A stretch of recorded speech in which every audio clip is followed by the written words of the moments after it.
Hey guys, welcome to the next episode of the Chang podcast. Thank you so much for watching. We really appreciate it. Everything that we make off of this channel comes directly from your guys' support, so we thank you very much. If you could share it with a friend, a family member, someone that you think will enjoy the video or the podcast, please share it and we'll thank you immensely. Anyway, I hope you guys enjoyed today's episode. We have a lot of cool things to talk about, and let's get straight into it. It's Jacob and AJ's Denhoff. All right, bud. Welcome. Episode 6 Episode 6. of the Chang pod. No guest, just us. We do have a guest, actually, which is the wind.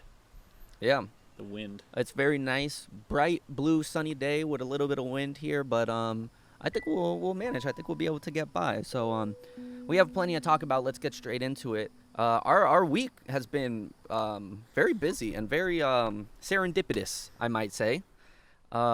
We started off the week, or at least the projects for the week, with this Rmoney shoot, Yep. So Rmoney shoot, what was that, last Tuesday? something like that. Yep. We went out to Ybor City, outside of 1920, this little event space on 7th Avenue. There's just little pianos that are publicly available that anyone can go and play on outside. So, AJ, you originally met Rmoney where again? Yeah, so this past Tuesday, we recorded this video. The Thursday before that, I had seen a show at Crowbar in Ybor, and was waiting around to potentially meet up with some friends. It didn't work out, but I was outside 1920 at one of the pianos just playing. I think I was playing Spain or something. And this guy, who I later find out his name's Rmoney, comes by. He's like, hey, man, we're working on a music video. You mind if we take some videos of you playing? You can play whatever. Just some B-roll for the music video. I said, yeah, sure. So I'm playing some stuff on the piano. And I said, so what's the song? Is it your song? He's like, yeah. I said, can you play me the song? So he plays me the song. And it's this song, Dumb Love, that he's working on videos for and get ready to release. And I said, I'll play that. So I started. I didn't quite get it perfect, but I could play along to the track in a way that he could sing, and it was in the same key and stuff. So then he sat down and started singing. And so yeah, we played the song. We tried to record it then. We didn't really have any audio gear. But we swapped info, and then the next day I messaged him and said, hey, if you want to come back to Ybor to that same piano, I'll bring mics. My friend Jacob can come do the camera work, and we can get a good recording of this. And so that's what we did Tuesday, and now it came out today. So definitely, if you're watching this, it'll be out. Check out, I think it's just on Instagram right now. His user is RMONYY.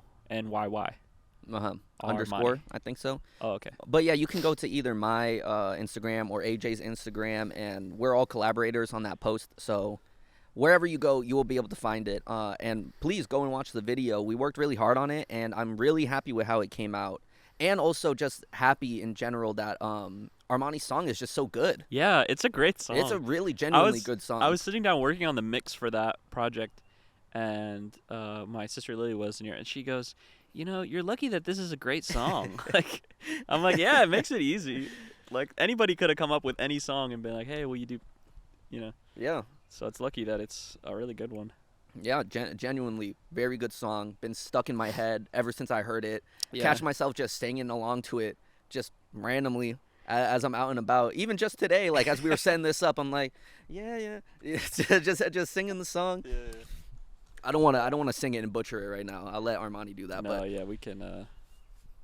But yeah, genuinely good song. I don't think it's out on any streaming services yet, but you can watch the live performance video that we were just talking about on our Instagrams, and yeah, so that was a ton of fun. It's cool to be linked up with Rmoney now, and genuinely a good guy. So yeah, I've really enjoyed working with him, and I'm excited to do more stuff in the future. Yeah, and just keep creating and building with people nearby. Yeah, cool bud to have. But then also, it just so happened that the place that we recorded this video with Rmoney outside of 1920, this event space, just so happens to be the setting for our next story that we're about to talk about, which is the block party. Yeah, so there's an event at 1920 called the Block Party, and they brought out, I think all the artists were from, no, actually, I was going to say I thought they were all from Florida, but I think Lua came from Spain. Yeah. So they're artists from all over. But yeah, they threw a show. There's DJs. There was vendors, artists, caterers. I mean, Yeah. it was like a whole event. Yeah, A they whole really- event. But it was super fun.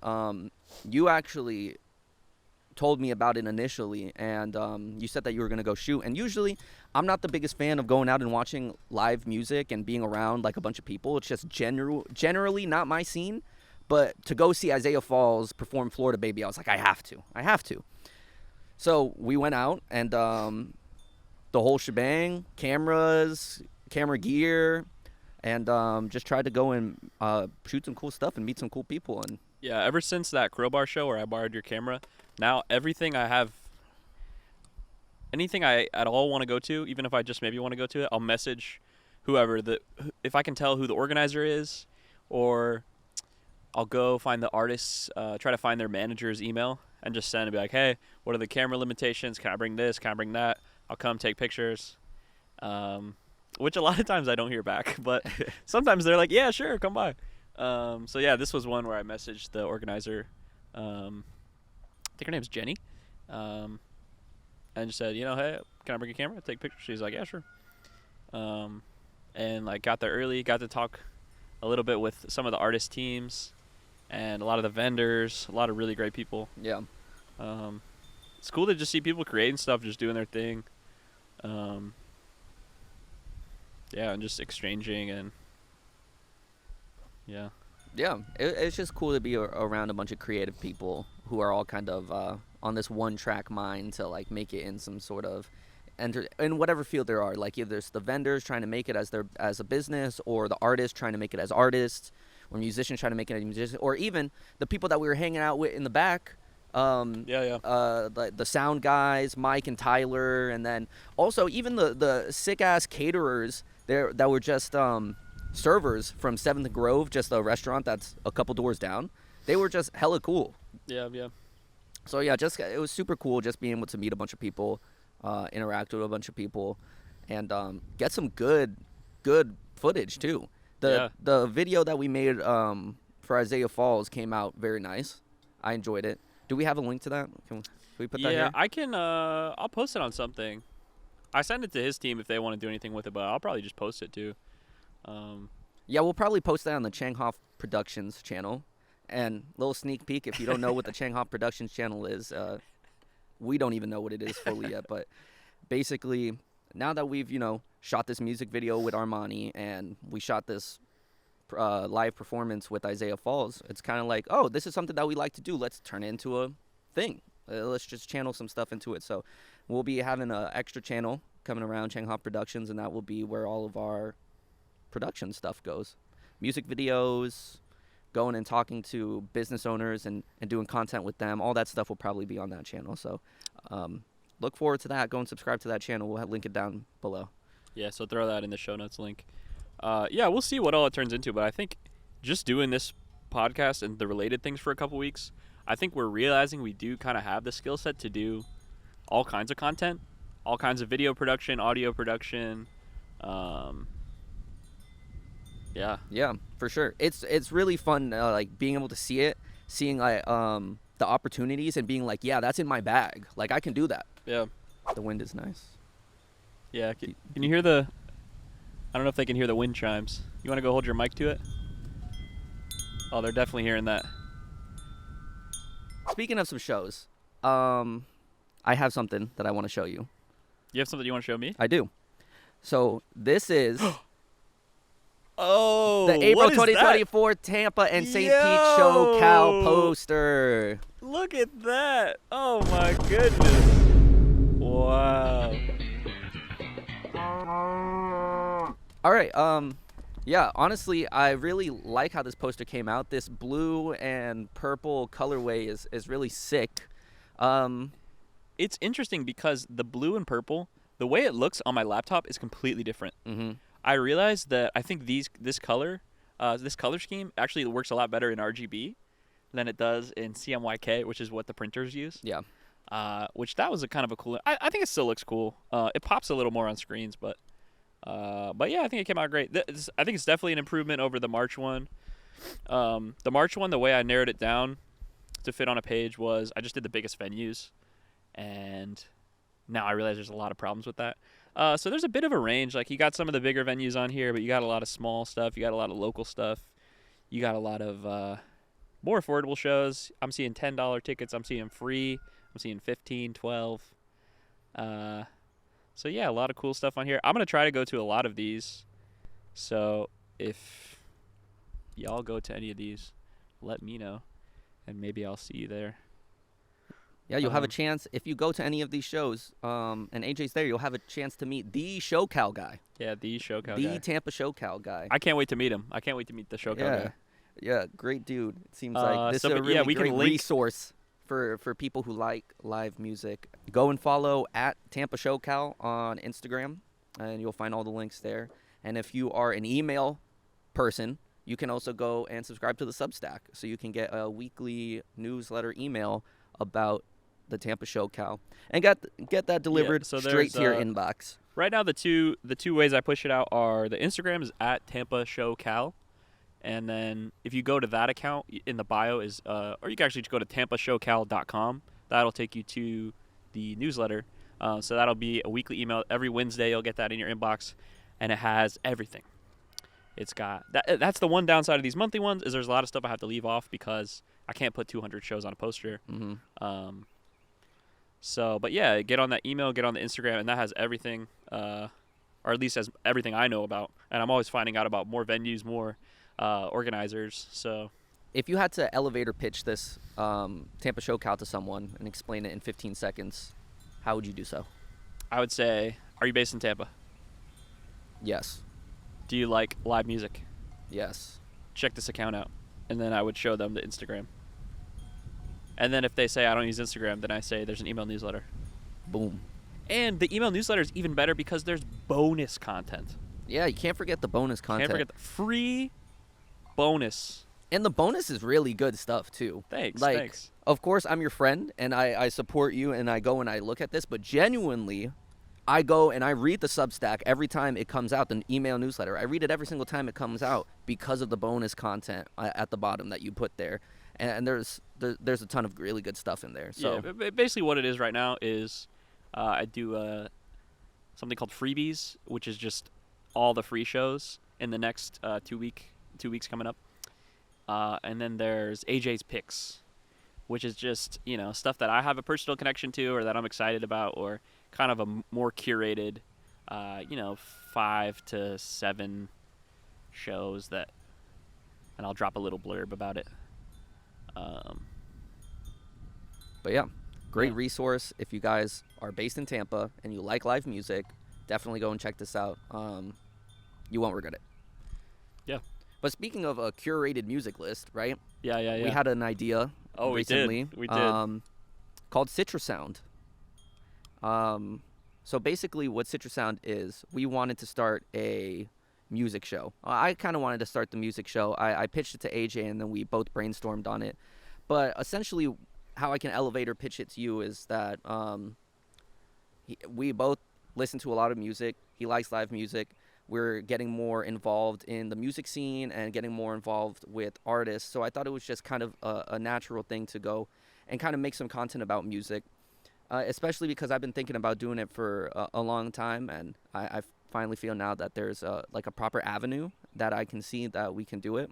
Today we're going to do the very first pilot episode of Citrasound.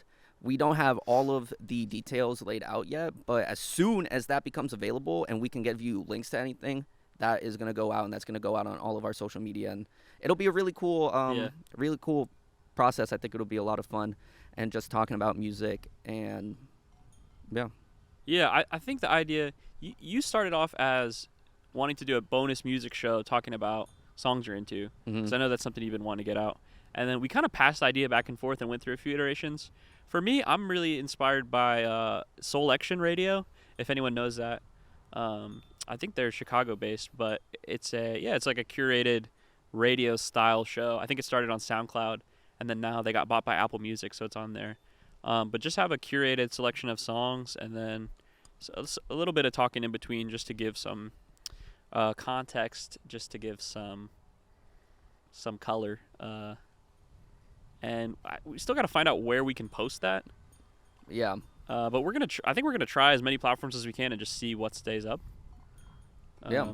Basically, we don't know what we're doing with this music show, but we're going to have fun. We're going to try to make it, because really the most important thing is that we're creating things that we like, creating things that we're proud of, and we can figure out all the rest of the stuff later as we go on. Yeah, for me, the idea is just like something curated and cool that you can have playing in your car on your way to work or on your way to the beach. Or I was thinking last night, I was like, I want it to feel like a GTA 6 radio station. Yeah. You know, like yeah. like you're driving through Vice City, and you got Citrus Sound radio playing. Citrus Sound radio You know? playing. Yeah. Like that would be a really cool idea. That's kind of the vibe that I pick up too. Yeah. Like even today, I was listening to the playlist that we made for Citrus Sound on the way here, and it was perfect.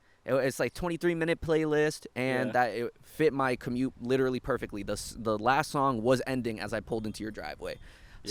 And I really enjoyed it. I was, of course, I'm kind of glazing myself because I'm the one that made the playlist, so of course I like the songs. But actually, genuinely, I did think that it was a really nice playlist for people that are interested in R&B and rap music. So, yeah, I'm really excited about this going on and seeing where we will take it and what happens with it. Yeah, so we'll do the first episode today. Do one every week. Put it somewhere. There'll be some kind of link to something when this comes out. Yeah. Yeah, if anything, I'll get like a web domain and I can update that link. Now to the most important part of the podcast is where I talk about F1. So, hello F1 fans. Welcome to the F1 portion of the Chang podcast. Today we're talking about the 2024 Australian GP. Now, the Australian GP weekend started normal until there was a crash in FP2 where Alex Albon lost the car and crashed into the wall. That's the crashing sound. Where Alex Albon crashed into the wall, damaging his car beyond repair. And unfortunately, the Williams team did not have an extra chassis at the Australian GP for him to use, so they had to make a very, very tough decision. What do? Do they leave it to Logan Sargent to get in his car and get some points? No. They decided instead to give Alex Albon Logan Sargent's car for the weekend because they felt that he had the best opportunity to win some points. Very controversial opinion. Logan Sargent said it was the hardest decision he's had to make in his entire career. Is that the team coordinator, Logan? Logan Sargent is the second driver to Williams. Oh, I didn't even know. So starting the weekend off with some drama already. But then we go to qualifying. And Mr. Carlos Sainz, smooth operator, is back after his appendix surgery. And he looked to be in full form. He qualifies second. Max Verstappen qualifies first. And the McLarens are looking really good, too. So now, on to race day, right? This is where the shockers really happen. Race day starts. And it starts nice and usual. Max takes off. He's going well. But then around lap 3, something starts happening. And there's smoke coming out of the back of his car. But it's not an engine failure. It seems to be coming from the tire. So what's happening? Well, for the first time in 2 years, Max Verstappen and Red Bull have suffered their first mechanical failure, their first mechanical retirement in 2 years since the 2022 Australian GP. And Max Verstappen goes out in lap 3 with a brake failure. The last time was also in Australia? Yeah. So, absolutely wild stuff. I remember seeing that and being absolutely floored because that was a big talking point of the weekend, is how dominant Red Bull have been in terms of reliability. Everyone, that was like a constant statistic that was popping up in the story works about how Red Bull have not had a mechanical DNF in 2 years, and it just so happens to happen here in Australia, which opens the door for every single other driver to possibly win. But it was Carlos Sainz who took that opportunity and absolutely ran with it and made sure that he made the most, and he's fighting for his career. Since he's getting replaced by Lewis Hamilton next season, he doesn't have a job right now. He doesn't know where he's going to drive next year, so he's driving like an absolute animal. driving for his life, and he ends up winning the Australian GP. Driving like he got no appendix. Yeah, man, that appendix surgery shaved some kilos off of him, and he was moving. So congrats, high fives to Carlos Sainz. What an absolutely spectacular drive, and this will go down in history as one of the most impressive drives of all time, I have to say. It was absolutely dominant from start to finish, and the fact that it was only 16 days after his surgery is absolutely insane. Then we rounded out with a nice Charles Leclerc in P2 and a nice. You think if we get our appendixes out, we'll be better podcasters? No.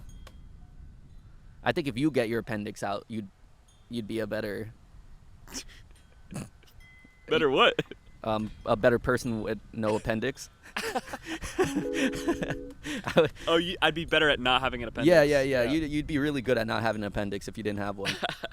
But yeah. So Carlos Sainz, P1, Charles Leclerc, P2, Lando Norris, P3. Absolutely stellar race by him and the McLarens and Ferraris. So congrats to all of those people. And the last piece of story work is the very seemingly unfair penalty given to Fernando Alonso in the last lap of the race. So basically what happened, right? Fernando Alonso is in P6, and in P7 is getting chased down by George Russell, and he's closing up on him he's closing up on Fernando Alonso very fast, and on the last lap, 58 of 58, he gets close to him, and he loses the car. George Russell loses the car chasing Fernando Alonso, and very dramatic crash, hits the wall hard. The car flings itself back onto the racetrack, and the tires actually flip the car up onto its side, so he's like leaning sideways in the middle of the racetrack. Yeah, very dramatic, very bad crash. I heard the team radio after that happened, and he was genuinely very scared. He was like, red flag, red flag, red flag, please stop the race. Like, I'm in the middle of the track, please stop the race. Did George Russell and Fernando Alonso both flip? No, Fernando Alonso didn't get touched in the crash at all. Oh, okay. So he just kept on going. So where it gets controversial is Fernando Alonso ended up getting a penalty for that, even though not being a part of the crash physically. And they said that he made an erratic maneuver before because he entered the corner in a different way than he did. He slowed down sooner than he was doing for the rest of the race. And they said that he made an erratic move that caused George Russell to lose control of the car and crash. So he got a 20-second time penalty, bring him down post-race from 6th place to 8th place. That's an interesting rule, that behaving unpredictable. Well, I don't know. It's hard because what's the line between you're switching up your driving to be competitive versus obviously you don't want to drive in a way that would cause a crash. Exactly. But I don't know. I'm thinking of like basketball. Like if you cross somebody over, it's like that's the game is doing. Confusing the defender. Exactly. But so that's what Fernando Alonso said in all the post race interviews after that penalty was he said, yeah, I was changing how I was driving so I could get a better exit out of that corner, and I kind of messed up, which caused me to do the erratic movement. Right. He didn't say that, but he was like, I messed up, so I had to make a correction, and he lost it behind me, and that was it. So they determined that was a erratic move because he switched up the way that he was entering the corner in a way that was unpredictable for the driver behind him, and they claimed that as erratic and gave him a 20-second time penalty. Wow. All right, I think that's about time to wrap up the main show. We still have a bunch of really exciting stuff to talk about, but that'll all be in the bonus episode, and that will be exclusively on Patreon. The bonus episode, that's where we get crazy. That's where we talk about the tea. That's where we talk about the coffee. We talk about the new hotness. Yeah. We talk about the zeitgeist. If you want to see us put our hair down and take our bras off, go to the Patreon. That's where the real stuff is happening. Patreon.com/Changhoff. Yeah, lots of cool perks coming for that. Absolutely. We'll send you stickers. We'll send you thoughtful emails thanking you. We'll send you besitos. We'll send you besitos. We'll send you whatever you want, honestly. Just let us know. Yeah, just let us know what you guys want. But if you want to be a part of the bonus episode and you want to see us let our hair down and talk about the real shit, join us. Patreon.com/Changhoff. It's $5 a month. You don't have to join if you don't want to, but we'd really appreciate it if you did. Thank you for listening to episode 6 of the Changhoff podcast. We're going to go do the bonus. You can check that out, changhoff.com/Patreon. If not, hang around. Next week there'll be a new episode, next Wednesday. And you'll have a nice little convo to listen to in your car, on a walk, whatever you're up to. Throw those headphones in. They can be wired. They can be wireless. They can be the bone conductor ones that don't even go in your ear. Whatever headphones you like to use, throw on a Changhoff pod, chill out. And drop a comment, drop a like, wherever you're on. YouTube, Spotify, Instagram. We're on everything. You can find us. Just search Changhoff. And have a beautiful day. We'll see you next week. Peace.